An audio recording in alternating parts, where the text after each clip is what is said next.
Was inside the club when this happened. What did you see? What did you hear?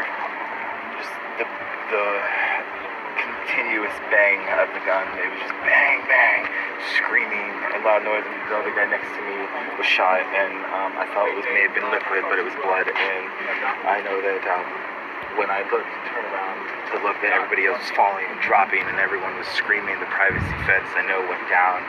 I crawled out. I just know that when you hear the bang, you're not shot. So I knew I was at least okay at that particular moment. I didn't know how long it would last. I just know that it was very scary, very emotional. Didn't expect to go out to a bar, to let go of a week's stress, to end it with an emotional chaos of somebody. It was, when I was younger, Columbine happened. So it was so close to almost that physical emotion. And even when your guys' car drove by, I heard the bang, and I almost dodged and one day it's okay. It's okay. I said, no, it's not okay. It's not. Because when you think that you hear a song and it's music, and then you realize that it's not, it's real life. There's somebody actually shooting, you're not in a range. You're actually in a nightclub. It's Latin night, so nobody really spoke English. So it was for me, it was a new experience, but an experience I never want to experience again. We were at Pulse, and I don't think I'll ever visit again, just because of the fact that what happened. What were you thinking at the time? That I hope I was okay.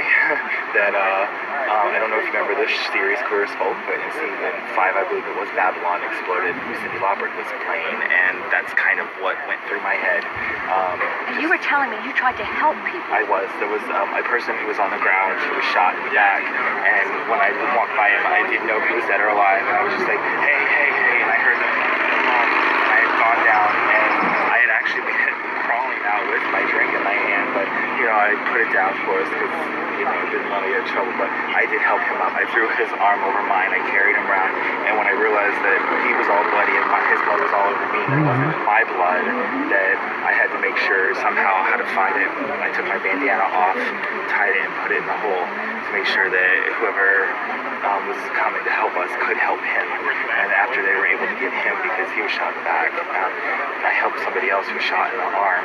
I know she was wrapped, so we could make sure that she wasn't continuing, because she said she had heart problems, she was having troubles breathing. So I was asking her name, trying to keep her focused on other things rather than her being shot, because I don't know what it's like to be shot, but I know it's devastating and it probably hurts.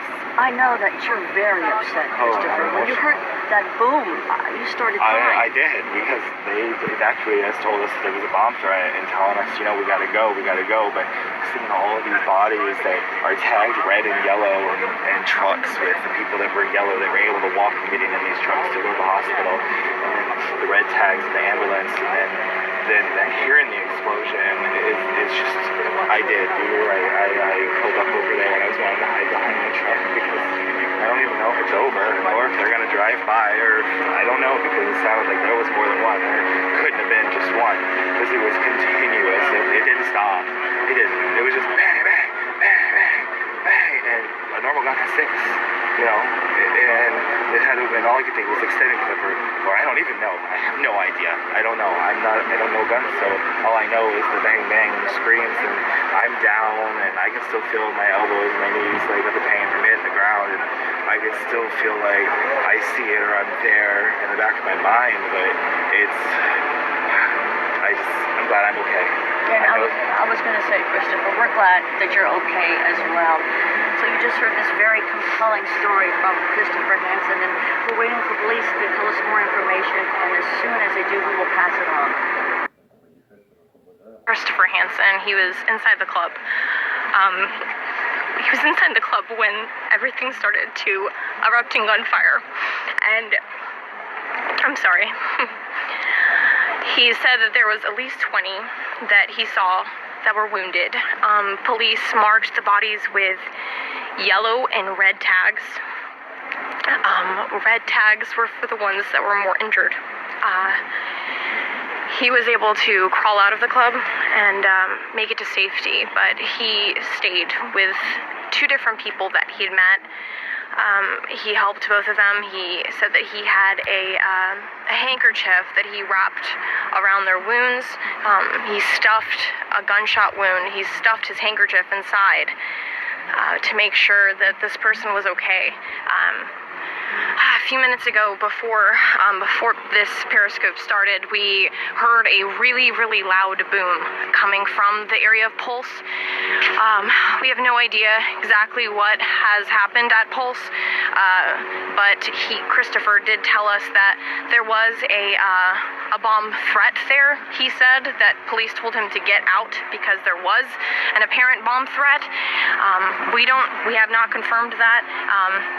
But the presence, since hearing this loud boom, has intensified a lot. I'll give you a look-see. You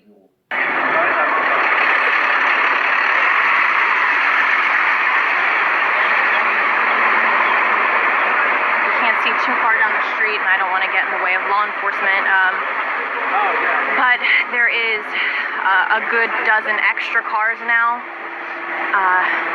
We don't know exactly what has happened inside just yet, or how many victims were injured. Check back to OrlandoSentinel.com for updates, and we'll continue keeping everyone updated.